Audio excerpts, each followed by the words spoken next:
Good afternoon and welcome back to UK Column Live. It's Tuesday the 27th of November 2012 and we're here in our Plymouth, England studios with more of the real events going on in UK and worldwide. I'm your host this afternoon, Brian Gerrish. With me in the studio is Mike Robinson, and I'm very sad to say that the weather has been atrocious in many parts of UK over the last few days. And certainly in the southwest, obviously we've had very, very heavy rain and flooding. And so we just like to say sympathy goes out to those people who've been flooded, and indeed the many people who've still got homes that are underwater. So we hope you get cleared up as soon as possible. We're going to start the news today with the meat of fraud and corruption in this country, which of course centres on the international banking community. I think you've got some hot stuff for us today then, Mike. Well, there we go. There he is, Mr. Mark Carney, the prospective director of the Bank of England, currently Governor of the Bank of England, currently Director of the Bank of Canada, and he's going to replace Mervyn King next year. Is this man British? Mike? Well, when Osborne was talking about this yesterday, he said he is not a British citizen, but he is, of course, a British subject. Okay. You may have a view on that, but that's what Osborne said yesterday. This man is a British subject. So this is the first time a non-Brit has been Governor of the Bank of England, and he will start his job in July, I believe, when the Bank of England also reclaims responsibility for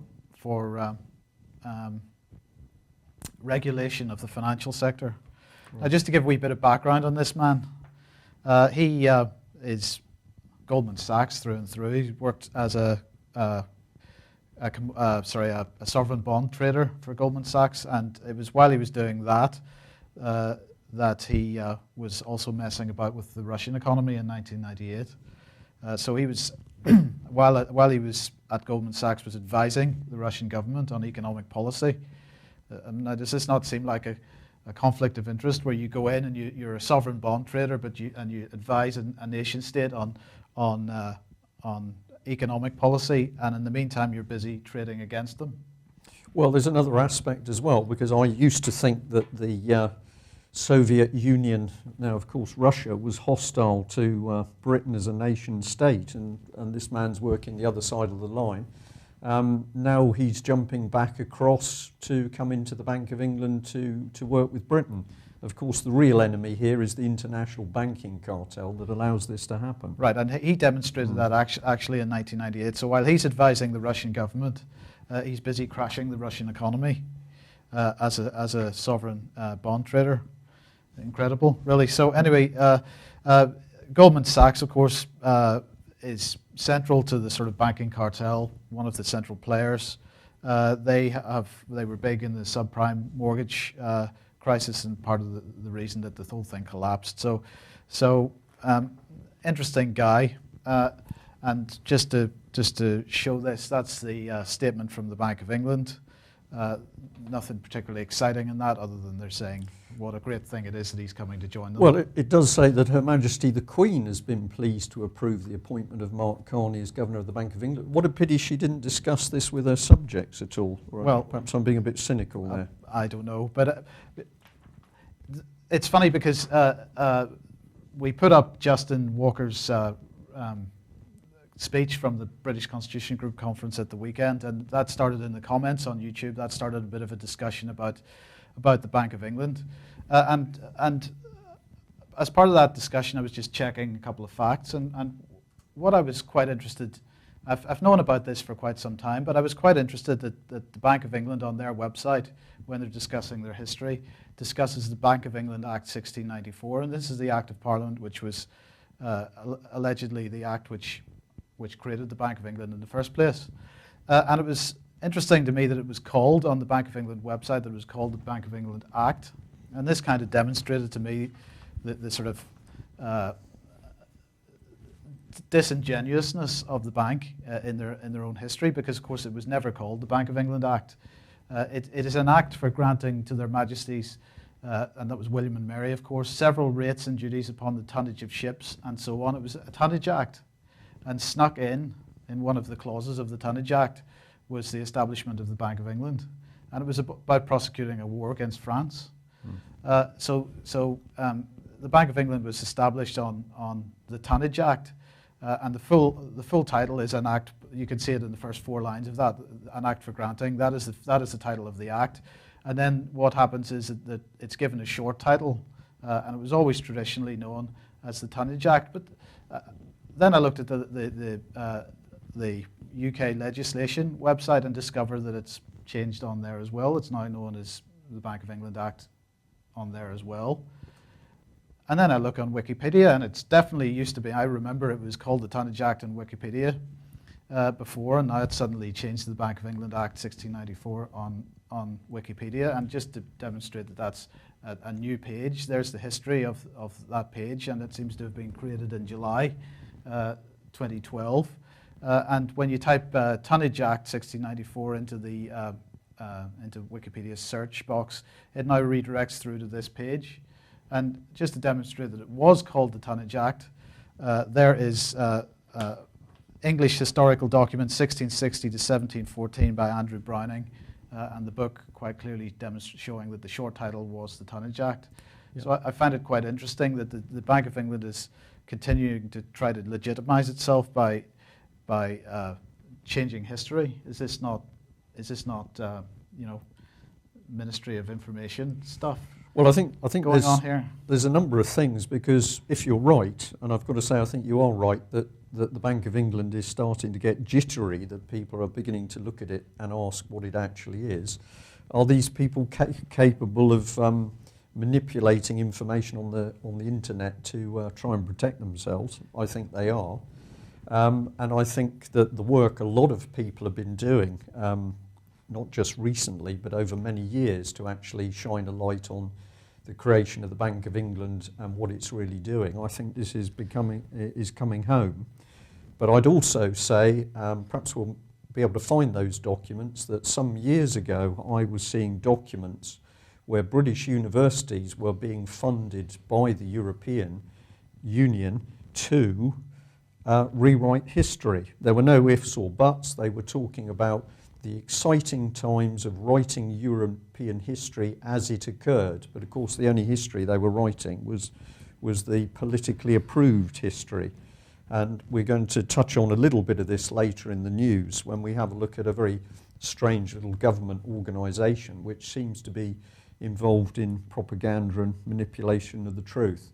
So has the Bank of England got something to hide, in your opinion? Well, I mean, it's not that. The question is the Bank of England, with a new governor, going to change its spots? And of course it isn't. And then the question comes, well, what is the Bank of England? And so let's just talk about that for a second. I mean, the bank is, as it has been since 1964, the bank is a private corporation. Yep. 100% of the shares of the bank are held by the Treasury Solicitor, so it is owned by the nation.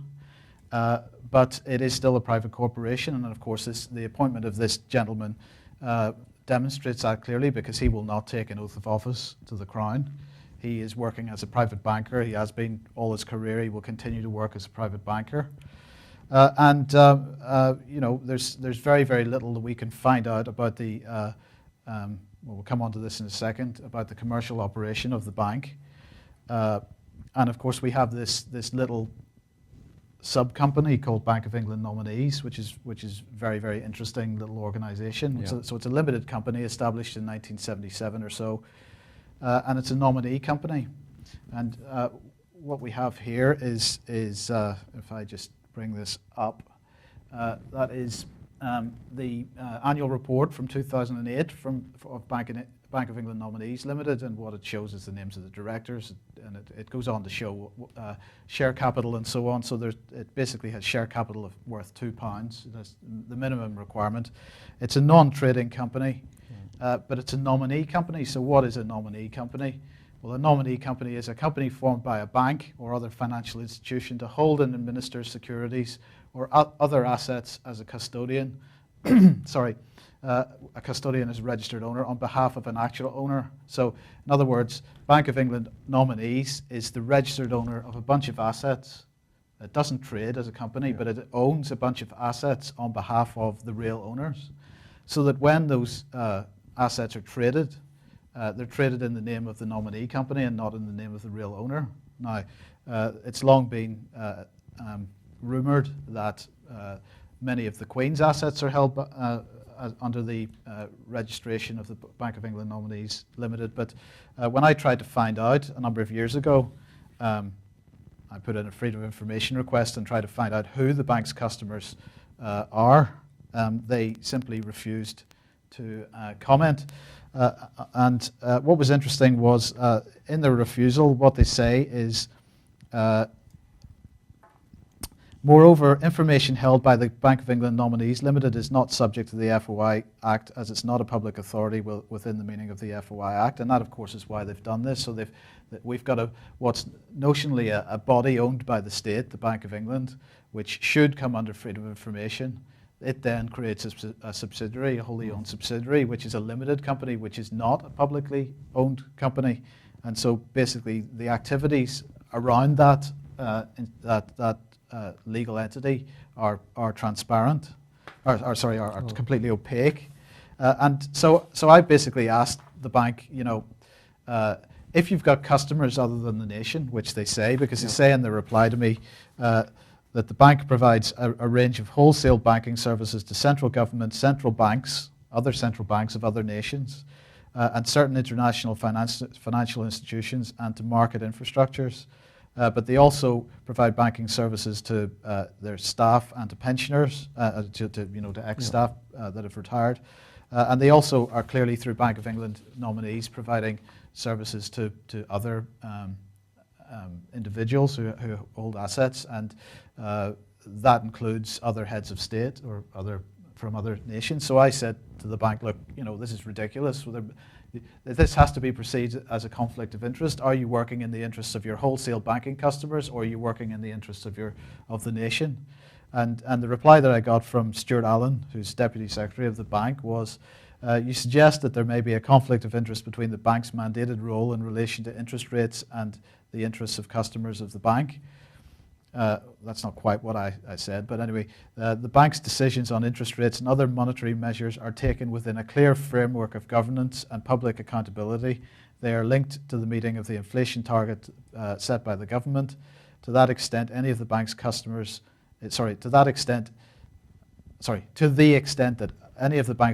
has different interests, it would have no influence on the bank's decision-making policies.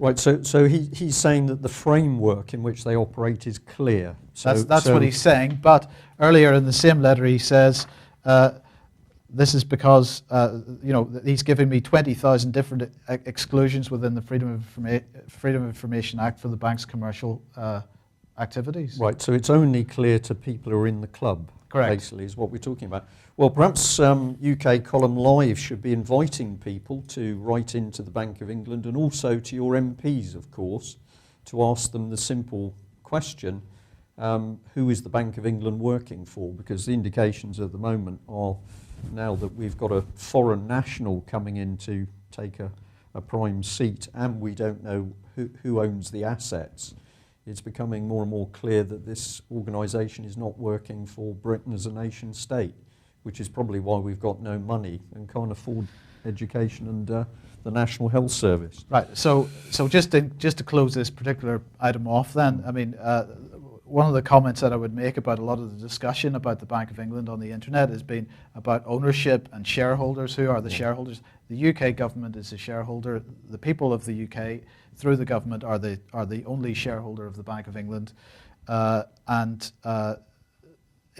that's not the issue. The issue is the operational independence of the bank, the total opacity of its operation, the fact that it's got wholesale customers and other customers other than the nation, and that it's working absolutely as the controller of the City of London, really, rather than working for the nation. Right, and of course it was a well-known banker, Mr. Rothschild, who said that if he had control of a nation's finances, he didn't really care who was in government. So I wonder if that's what we're starting to see, a cross-party agenda controlled behind the scenes by very rich people.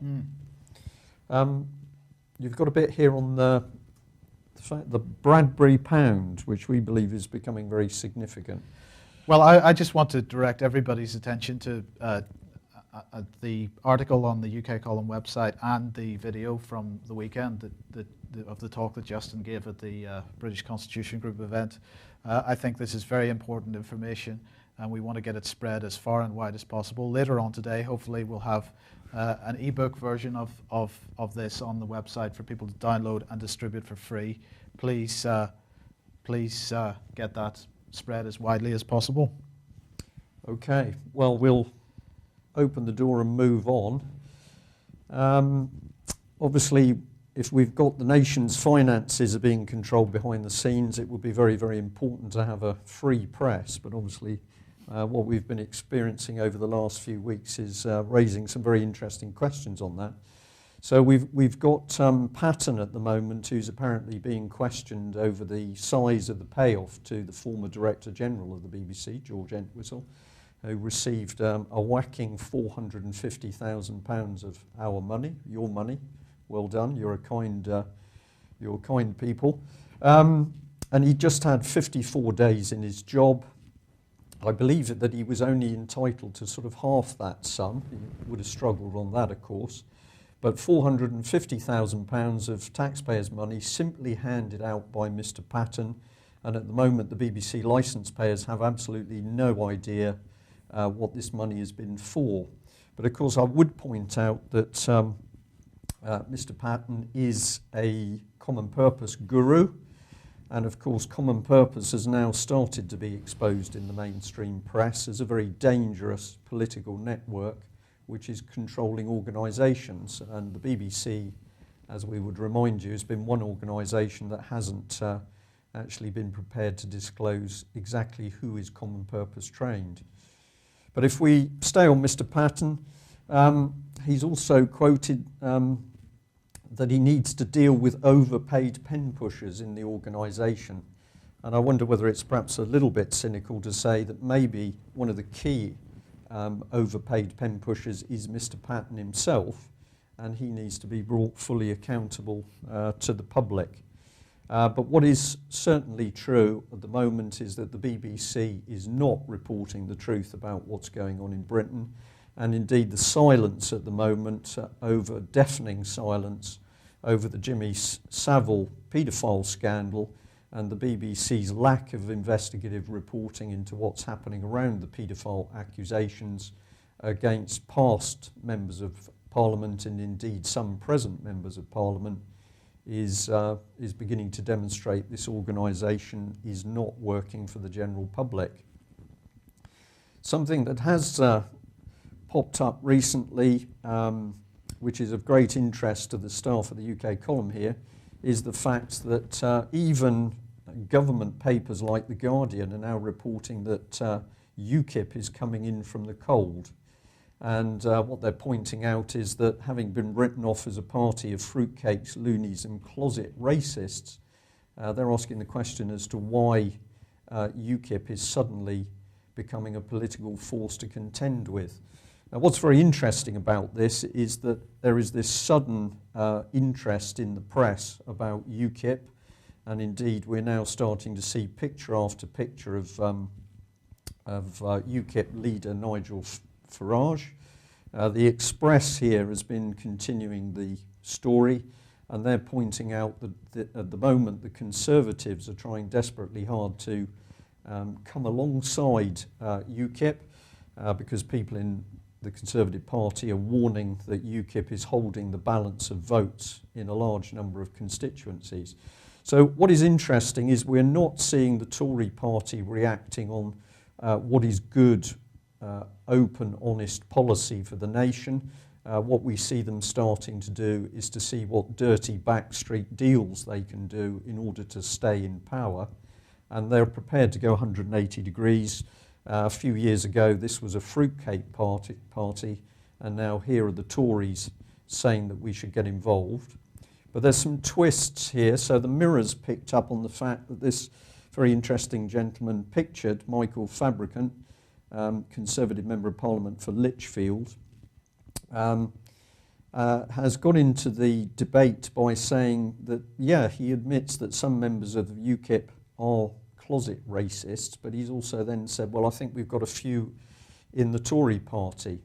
Now, that might well be true, but it's very interesting that the moment UKIP has come up, the subject of racists has come up, when in fact UKIP is consistently pointing out that they're working with all members of society in Britain, but they are interested in the number of people coming in through the open border policy, which again has been headed up until quite recently by another common purpose graduate.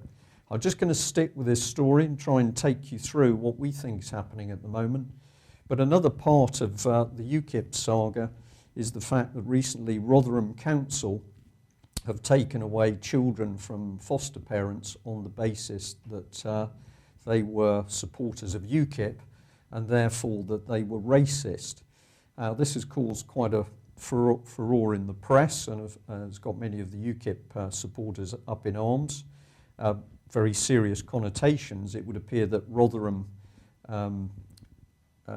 Council can dictate what people's political beliefs should be. And the Mirror has quite rightly picked up on one of the key ladies who was the person responsible in the council for the taking of the, I think it's 3 children. Now the key thing about this lady is that many of the papers are saying, well, it's a ridiculous decision, it's incompetence, it's madness. But if we take a close look at this lady, she is common purpose trained and has been a very active member of Common Purpose. And of course, the whole point of Common Purpose as a political organisation, political charity, is that it is training people to act outside authority and on top of that, to achieve a political agenda by disrupting from the inside. And I can't resist picking up Julia Middleton's book here. If you don't believe what we're telling you from UK Column Live, borrow. You may want to spend the money. I suggest you borrow or beg a copy from somebody. But read Julia Middleton's own words, the chief executive of Common Purpose, because she talks about putting a 5th column and using subversives in order to achieve Common Purpose political aims. And of course, Common Purpose is very, very scared of any ordinary upstanding members of the British public who have seen through the European Union agenda and have actually worked out that Common Purpose is designed to help lever us into that system. So what we're really seeing here, we believe, is Common Purpose graduates, as they're called, being used to operate outside their authority and to disrupt what in this case are perfectly legitimate political beliefs. If we look at this with a slightly lighter heart, one of our viewers sent in a very kind photograph of Julia Middleton. This is the Chief Executive of Common Purpose. She's earning roughly £95,000 a year, maybe a bit more now. And the member of the public was just interesting that here she was topping up on baked beans at Lidl.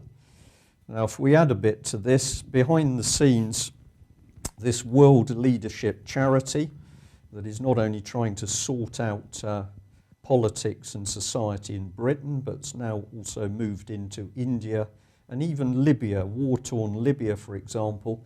This charity is there to help set up civil society. We think it appropriate to point out that over the last year, Common Purpose has been so inept at running its own finances that it's had to borrow money from its own trustees. And we've been told recently that the National Westminster Bank is very close to putting in receivers to halt the decline. So a lot of people are laughing at this organisation at the moment, and I think it's something we'd like to stress. This organisation, extremely dangerous in a political sense. It calls itself a charity. It gets in amongst school children, public sector, private sector, and it has a very clear political agenda.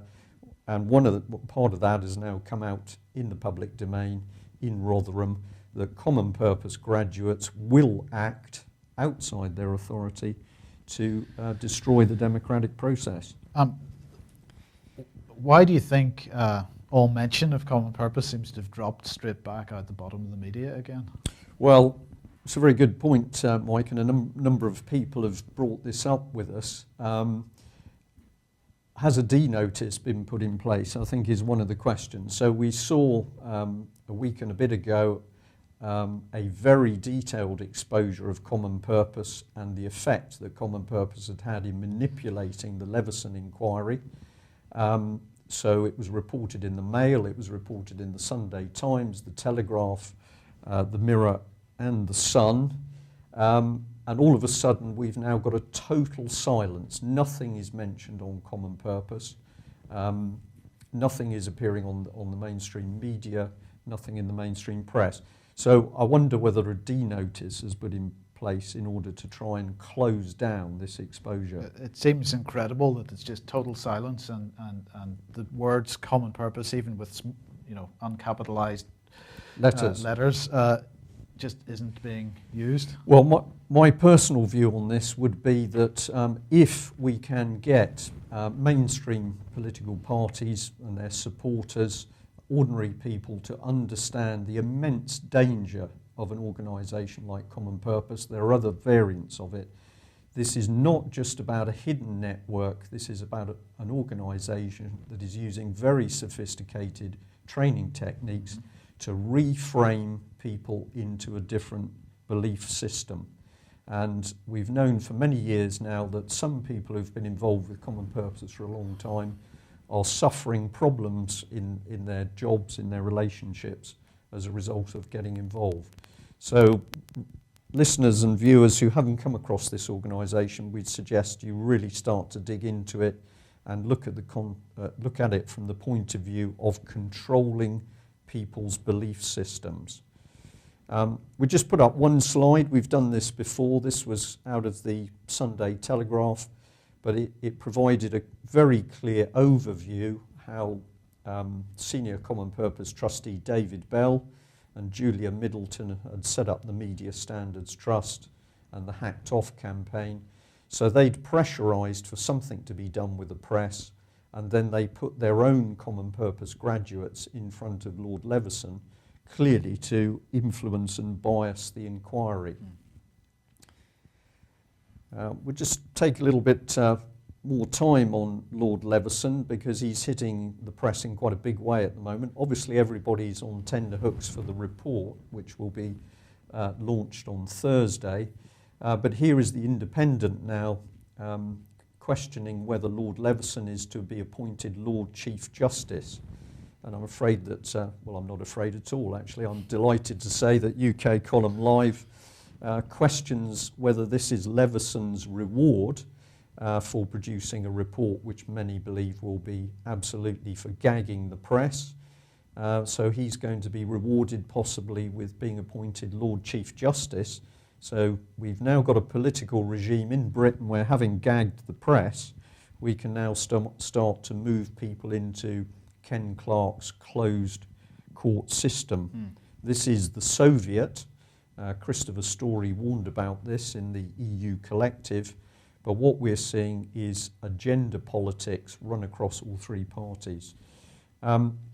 Leveson has been particularly slippery in that he said that he won't be answering any questions after the launch of his report, and it's been flagged up in a couple of places. He will be disappearing over to Sydney in order to talk at a one-day symposium on privacy in the 21st century.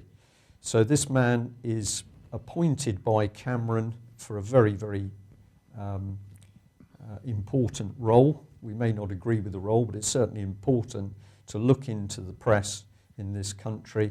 When he produces his report, he runs away to Australia, and I wonder whether that's due to concerns about the backlash.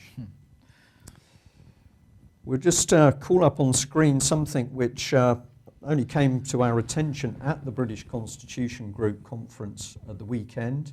And this is some research done by a gentleman where he's flagging up the identity initially of this unit, the Information Research Department. This was a Foreign Office unit staffed by civil servants that was actually set up and approved by Tory Prime Minister Ted Heath. But the key thing about this was it was linked to MI6. This is factually correct information. It was linked to MI6, and its job was to undermine members of the public and particularly activist groups who were expressing concern about the pushing of the European Union agenda on the country. So here we see, we normally associate subversion with left-wing governments, but here we have Ted Heath as a conservative, and therefore some would say right-wing government, using Britain's own security services not only to spy on people, but to try and influence their politics. But what is very, very concerning is that we now know that that organisation has morphed into a different form called the Research, Information and Communication Unit, RICU. This is now staffed by several government departments, and the strapline is that it is to manage Al-Qaeda propaganda on mainstream press and TV within the United Kingdom. Well, I think we know what that means. What would you say? What would you say it means? Well, all those bogus Bin Laden videos, for example, these guys are now responsible for making the modern equivalents. Yeah. That's manage Al-Qaeda propaganda isn't to restrict access to it. It's to produce keep it. Al-Qaeda in the public mind. They will be running Al-Qaeda live, perhaps, in the not-too-distant future. Yeah. Well, certainly I would agree with this. As far as I'm concerned, we've seen absolutely no mainstream evidence as to the real existence of Al-Qaeda. Of course, it's rammed home in front of the public on a regular basis that this organisation can do everything from collapse major buildings to control the internet from caves. So it seems to me quite interesting that we now have British public civil servants being used to manipulate the media. If any researchers out there would like to get digging, if you freeze the frames of this program, you'll be able to pick up those web addresses and do some research yourself. Talking of propaganda, several people contacted us following the last Have I Got News For You programme in order to point out that Ian Hislop from Private Eye had spent quite some time attempting to rubbish the mainstream media disclosure of common purpose. This was of great interest to us here in the column because we have had some dialogue with Private Eye, which of course as a magazine has done some very good investigative journalism into fraud and corruption in politics and indeed the health service as one example. But when they were provided information to do with fraud and corruption around common purpose, and they have been provided with names and they've been provided with documents, there was a stunning silence from Mr. Hislop. And of course what many people are now saying to us is that finally this man has been outed as a government stooge, and clearly he's been on TV with the job of trying to quash the truth about common purpose which is emerging. So if anybody'd like to challenge us on that view, we're happy to hear from you, but we'd like to say it's time to take a closer look at Mr. Hislop and who he's actually working for. This one's really something you've picked up, Mike, which I find quite incredible. Well, not me, because somebody sent this through to us. John sent us this, so thank you very much for that. An incredible new sitcom about to be released by the BBC. It is officially announced Way to Go, which is being billed as a black comedy series about three ordinary guys who find themselves forced by an extraordinary set of circumstances into setting up an assisted suicide business. Yep. Well, my comment on this is that over the last few weeks we've been working with a number of people who are desperately concerned about the continuing suicides amongst young people in South Wales, and of course that pattern is also existing in other locations in UK and Northern Ireland, for example. And one of the key factors is that where these suicide clusters are happening, where they're occurring, we are seeing a rise in very dark, depressing so-called creative arts and drama. And in many cases, the subject of those plays, which are put on for teenagers and young people, includes suicide material. So researchers who have been working now for many months are starting to draw very strong links between the presentation of this type of material on TV and the triggering of suicides in particularly young people. There's a well-known effect called the Werther effect, that if you give detail about suicides, you will actually trigger others to do it.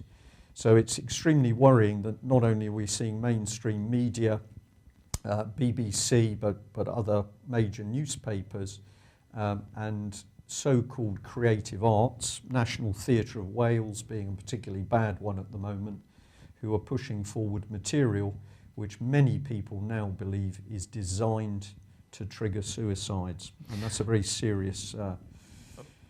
That's true. Of course, this is assisted suicide, so this is people being helped to die in hospitals and so on. Of course, the decision has to be made by somebody that they want to, at least in terms of the likes of what's going on in Switzerland, the decision has to be made by the old person whether they want to die or not.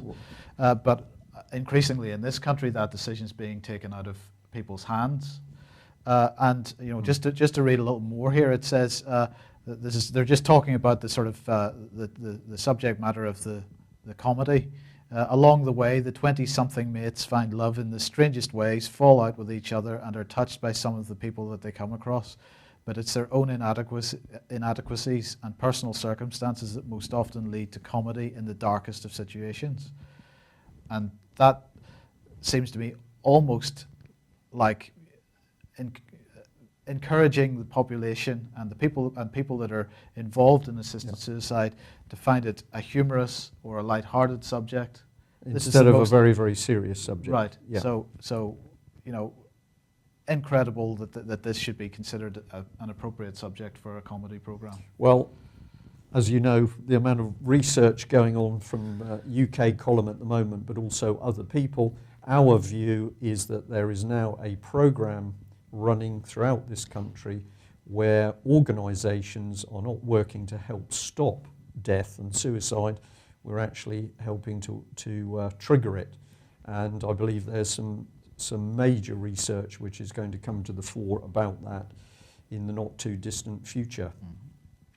On a more positive note, we'll just end on the fact that at the weekend, Saturday, there was a British Constitution Group conference in Stoke-on-Trent at the Moat House, and we just thought we'd put up a picture of a packed conference with over 300 people responding to the views and analysis that the British Constitution Group is putting across. And of course, what are we talking about? We are talking about fraud within the British and international financial system. We are talking about the cross-party agenda at the moment to destroy the British Constitution and replace it with a Europeanised version. And obviously we're talking about very serious subjects such as the rise in paedophiles amongst people in the establishment and the elite, the abuse of children, dangers of common purpose, and the corruption within our courts. So an excellent event, well done to all of the British Constitution Group people that helped put that on. And I know that the chairman of the Constitution Group, Roger Hayes, was absolutely delighted with the turnout on Saturday and, of course, on Sunday. So I think we're going to be seeing a lot more of the work of the British Constitution Group, particularly as David Cameron starts to work to finally dismantle Britain as a nation state. Okay. What do we say? A tough news from UK Column Live. Thank you very much to all the people who've actually contacted us. We've had some excellent emails from New Zealand where people are picking up on what we're talking about. We've got friends in the States, Taiwan, China, Norway, Iceland. I could go on. So thank you for supporting us. Keep looking at the UK column, and we'll cover this in more detail as it comes up. But of course, people in Britain are now starting to see through the politics being pushed at them. But I don't think we should be relying on any of the mainstream polls which simply suggest, well, just over half of people want to leave the UK. I personally believe it's much higher than that. Yeah. Okay, we'll end there. Thank you for joining us today. We look forward to seeing you tomorrow with more news from UK Column Live. Thank you. Thanks.